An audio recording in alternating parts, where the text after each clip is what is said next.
韓国人の旦那さんがどういう立場をとって、 한국에서 과일 더 많이 먹고 싶어. 싸잖아 일본보다. 危ないですよ。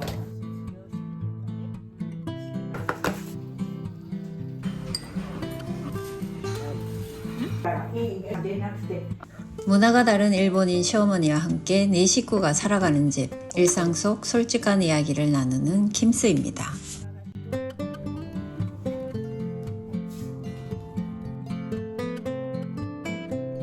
우리 강아지 하루처럼 마룻바닥에 뒹굴뒹굴하고 집에 있고 싶은 마음이지만 오늘도 출근입니다. 제 나이쯤 되면 남들은 잠도 없다는데 저는 잠이 많아 큰일이에요. 젊을 때는 늦잠 좀 자도 봐줄만 했는데 50이 넘으면 얼굴도 괴물 같은데 화장할 시간이 부족해 5분짜리 화장을 하고 나갑니다. 도시락까지 싸려면 좀 일찍 일어나야지. 어젯밤에 맹세를 했는데 아침이 되면 다 허사해요. 집안일 하고 직장 다니고 유튜브 편집까지 한다고 놀라시는 분들도 계신데 일본에서는 중년 아르바이트는 보통입니다. 솔직히 집에만 있으면 몸이 편할 수는 있어요. 하지만 저는 일을 통해 세상과 연결되는 게 좋기도 하고 젊을 때는 시간의 소중함도 잘 몰랐습니다. 하지만 지금 이렇게 바쁘게 살아가는 하루하루가 쌓여 미래의 나를 만든다는 걸 깨달았어요.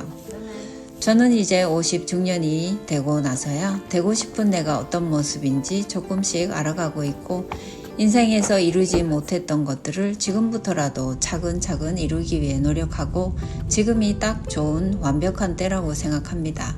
그렇기 때문에 늦잠이나 자고 그럴 시간이 없는데 늦잠 자는 제가 안타까워요. 아침에 출근을 하면 잠을 깨기 위해서 이렇게 아이스 커피 한 잔 마시고 나는데 동료에게도 한 잔 사주고 같이 마시고 싶은데 부담스러워 할까봐 혼자 마십니다. 예전에 몇 번 사준 적이 있는데 별로 좋아하는 사람이 없었어요.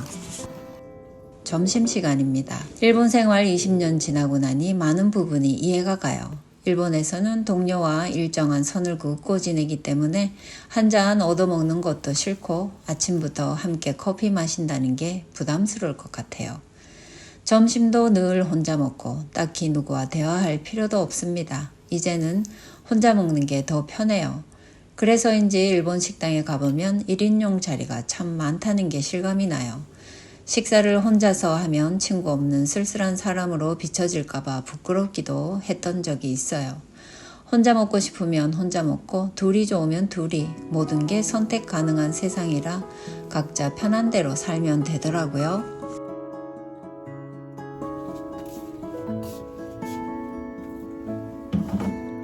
주 3일을 일하고 맞이하는 휴식은 마음의 긴장도 풀리게 하고 그저 여유로운 시간 자체만으로도 감사하게 느껴집니다. 어제는 회사 계약을 고민하고 있었는데 저의 편의를 봐줄 테니 근무하고 싶은 만큼만 해도 된다는 말을 들었고 솔직히 기분이 좋았어요.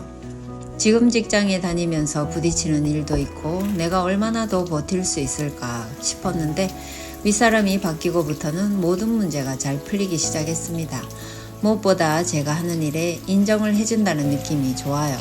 사람에게는 인정 욕구라는 게 있다고 하잖아요. 그 인정 욕구를 제 자신도 모르는 사이에 집에서도 바라고 있었나 봐요. 며칠 전에 그걸 깨달았는데 오늘은 그 이야기를 여러분께 들려드릴게요. 그리고 일본인 남편은 자신의 어머니와 함께 살면서 어떤 생각을 하는지 그 이야기도 한번 들어볼게요. 何時に来るの？11時20分から10月14日に仕事を絶対休める。10月10月14日今飛行機往復7万予約しちゃったんだけど病院行くのに北海道で夜さ、行って帰ってくるから夜遅いの着くの。羽田に10時40分。遅いね。池袋まで怖いけどまあ運転するしかないけどあなたはお母さんと一緒に住んで難しいとかそういうのある？自分の母親じゃ難しいというかやっぱり乱暴な言葉を使ってしまう。あまり優しくできないところがダメなところであり、辛いところで。まあね自分の母親だからそれは自分が基本コントロールしてるからね。あなたたちと、お母さんといる中で私がコントロールしてるでしょ。それはあなたにとってはいいことだと思う。本当にあなたは外国人だかそれそうだよ。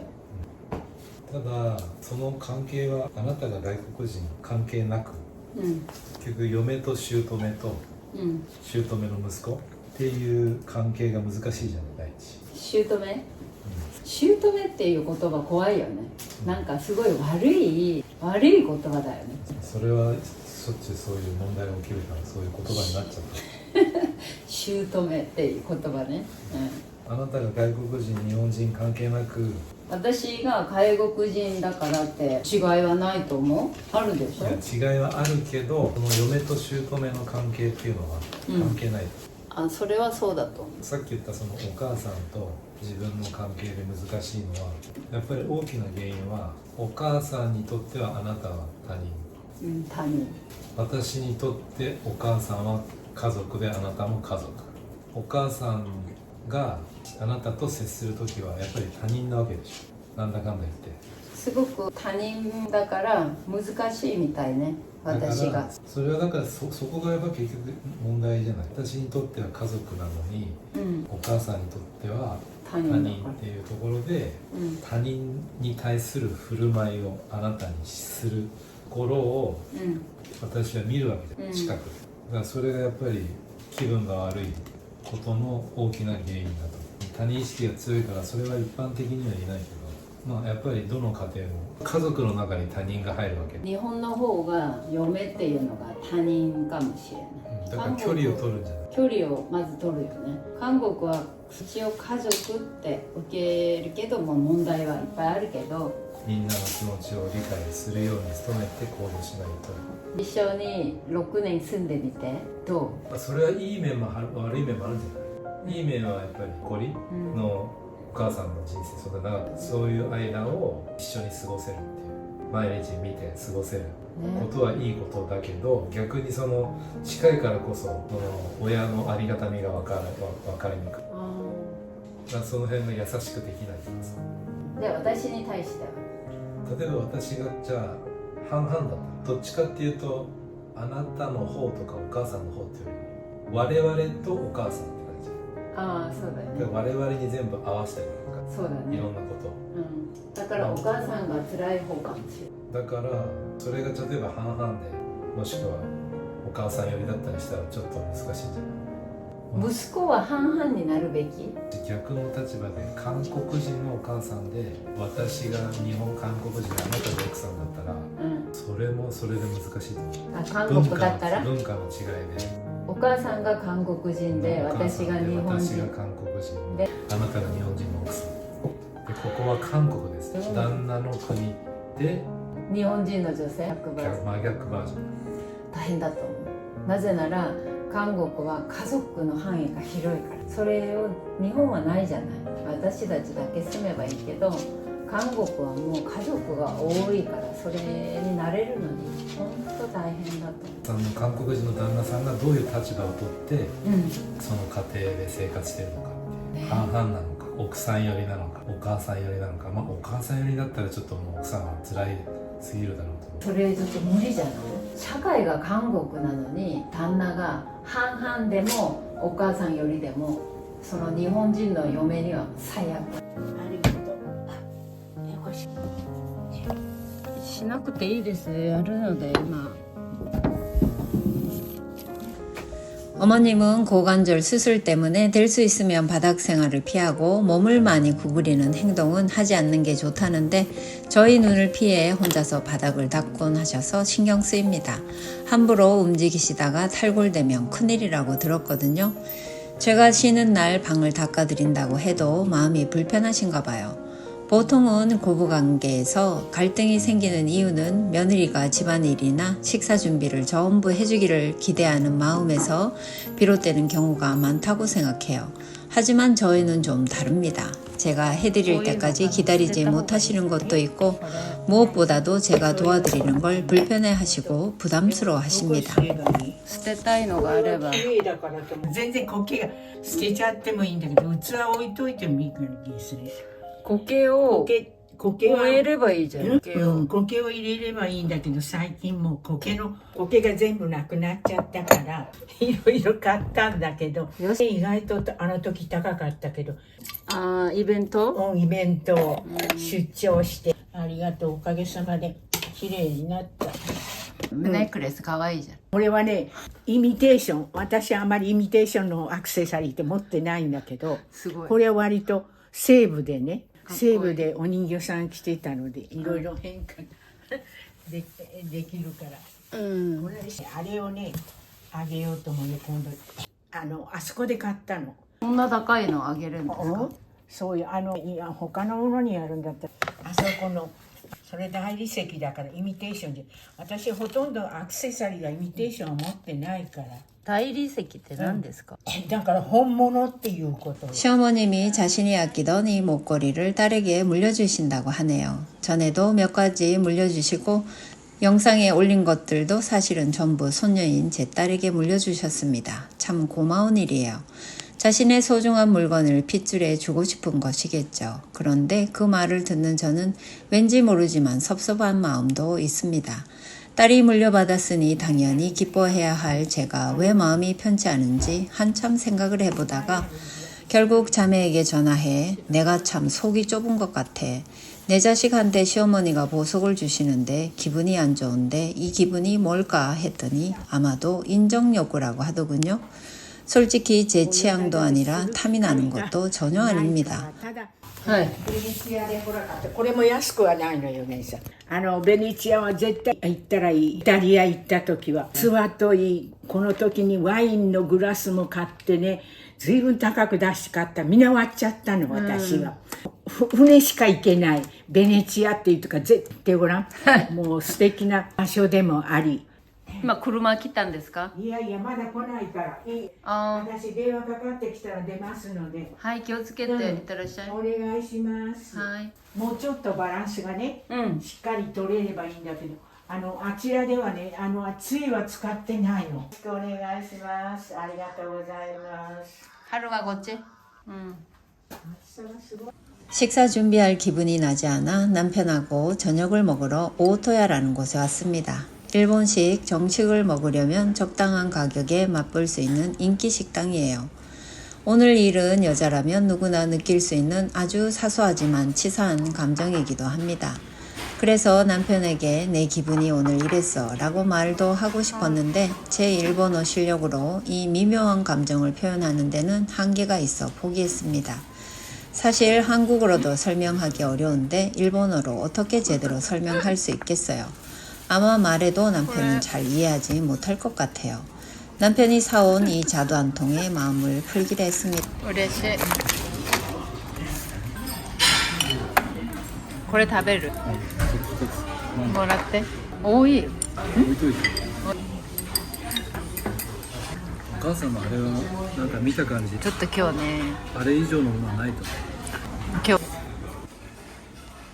괜히 작은 일에 의미를 붙이고 내가 한국 사람이라서 저러는 걸 거야. 또는 며느리인 내가 마음에 안 들어서 저러시는 걸 거야. 같은 생각을 하면 결국 힘든 건 저뿐이거든요. 슈퍼에 왔는데 일본 물가 누차 말씀드리지만 많이 올랐어요. 요즘 제가 하루에 얼마씩 쓰는지 직접 확인해 보려고 가계부를 쓰기 시작했어요. 사실 지금까지 몇 번 시도를 해본 적이 있는데 생활비가 줄여지는 것도 아니고 화만 나서 그만둔 적이 많았는데요. 하루가 다르게 물가가 오르고 장바구니에 얼마 담지도 않았는데 5만원, 6만원씩 나오는 걸 보니 걱정이 되기 시작했습니다. 혹시라도 줄일 곳이 있다면 줄여야겠어요. 꾸준히 기록해서 제가 일본에서 실제로 한 달에 얼마나 쓰는지 생활비가 구체적으로 어떻게 나가는지 말씀드려 볼게요. 한국하고 비교해보는 것도 재미있을 것 같아요. 생활비 같은 건 가까운 사람이라도 물어볼 수 없는 문제잖아요.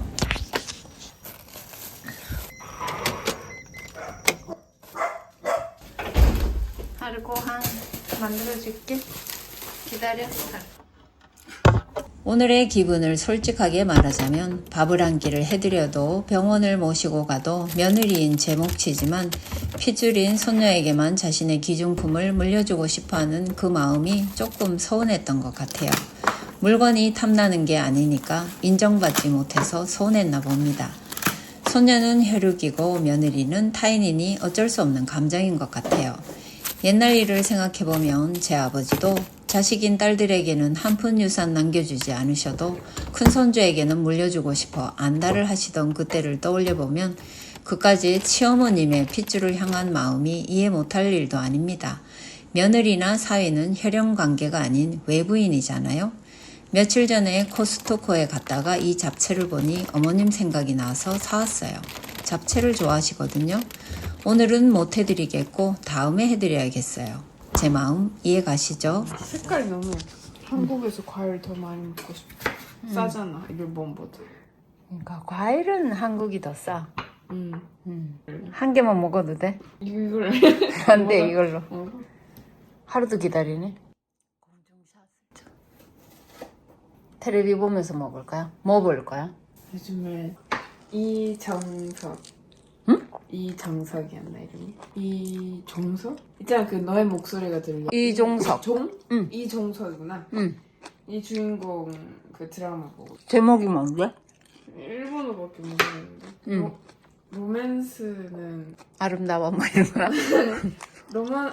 일본어로 하면 로만스와 메사츠 럭크 그런 거 있어. 재밌어? 그게 재밌어? 나는 그 배우가 좋아서 보는 첫사랑.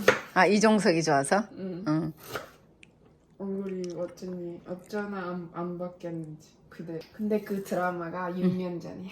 지금 아저씨 되는 거 아니야? 지금도 멋있지.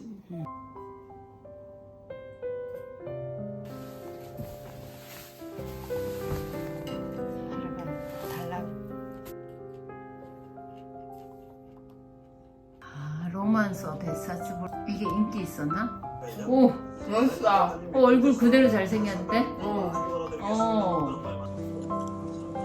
오늘도 여러분들이 제 이야기를 들어주신 덕분에 마음이 한결 가벼워졌습니다. 요즘 구독자분들이 빠른 속도로 늘고 있어서 너무 기쁘고요. 여러분들이 제 채널을 키워주신다는 걸 크게 느끼고 있습니다. 진심으로 감사합니다. 저는 또 열심히 살고 다음 주에 찾아뵐게요. 여러분도 일주일 즐거운 시간 되시길 바라겠습니다. 구독, 좋아요 부탁드립니다. 너무 잘 어울린다.